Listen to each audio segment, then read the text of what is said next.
All right, let's talk about Lewis Hamilton and Ferrari, because after what just happened at Spa, it feels like we're watching something bigger unravel in real time.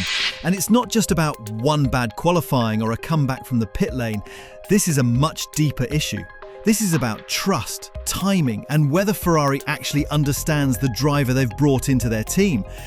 Let's start with Saturday. Or honestly, let's start with Friday, because that's when the signs were already there. The Ferrari was unpredictable all through practice. Hamilton said it straight up, "It won't turn in turn one, I'm already losing the rear." From a 7-time world champion, that's not just complaining, that's code for this car is not drivable. And then comes the sprint. Disaster. There's no way around it. He was just stuck. Couldn't move forward. Couldn't push. The car was planted in the DRS train like it was built to stay there. Leclerc was struggling too, but Hamilton's side of the garage, it was worse. He sounded lost on the radio, frustrated, and rightfully so. Now here's where things start to unravel. The Ferrari had a new component on it, one that Leclerc has had for a while. It was part of the Montreal package, a floor or suspension tweak. The exact details aren't public, but what we do know is it changes the car's balance significantly. And while Charles has had time to adjust to it, this was Hamilton's first weekend running it. Mid-season, in Spa, in the wet. That's wild. Ferrari knew this component had caused issues before. Leclerc even had a crash in Canada with it. But instead of phasing it in gently or even letting Hamilton test it earlier, they drop it on his car this weekend, and it backfires hard. Q1 comes around, Hamilton sets a time, and it gets deleted. Track limits at Radion, brutal, but let's be real, it shouldn't have come to that. He shouldn't have been at risk in Q1 in the first place. That Ferrari just wasn't giving him what he needed. So now he's starting from the pit lane, one of the worst Saturdays of his entire career. And he says it himself, a weekend to forget. But then comes Sunday, and this is where things flipped. Overnight, Ferrari stripped the car back. They ditched the new component. They softened the rear damping, adjusted the ride height, changed the aero map, basically rebuilt the car from scratch within Parc Fermé limits. And finally, Hamilton gets something he can work with. Still not perfect, but stable, predictable. And for Lewis, that's all he needs. From the moment he rolled out of the pit lane, you could feel the difference. He wasn't panicked. He wasn't over-driving. The car was finally letting him drive, and that's when the climb started. Tsunoda, Magnussen, Albon, one by one, lap after lap, no drama, no contact, just clinical, calculated moves. He was clean through Blanchimont, found grip into La Source, carried speed where others were hesitant. And it wasn't just luck. There were no safety cars, no weird strategy calls. Hamilton did it the hard way, on pure pace.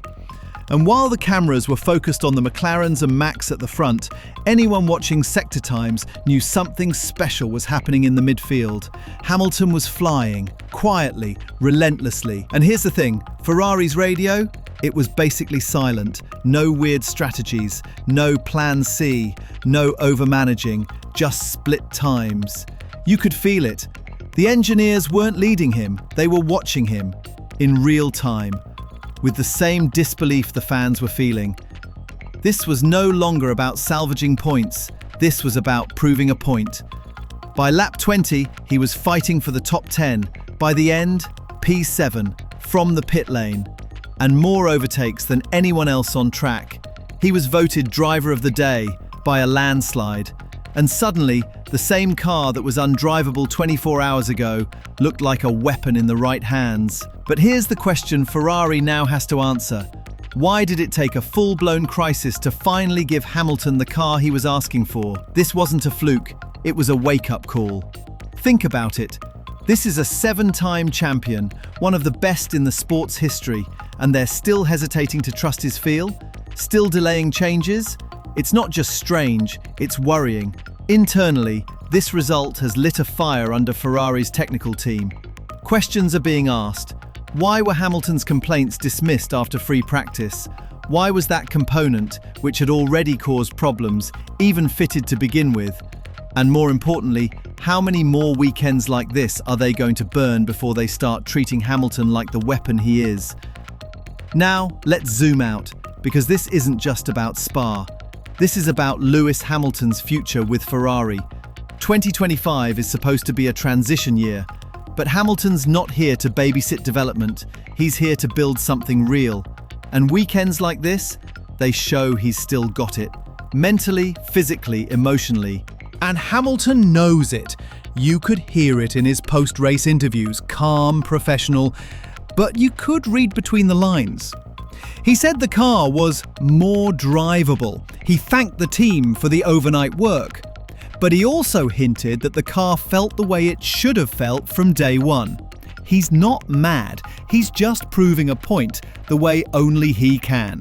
So what's next? Well, the rest of the grid should be watching closely because this comeback at Spa didn't win a trophy, but it sent a message, loud and clear.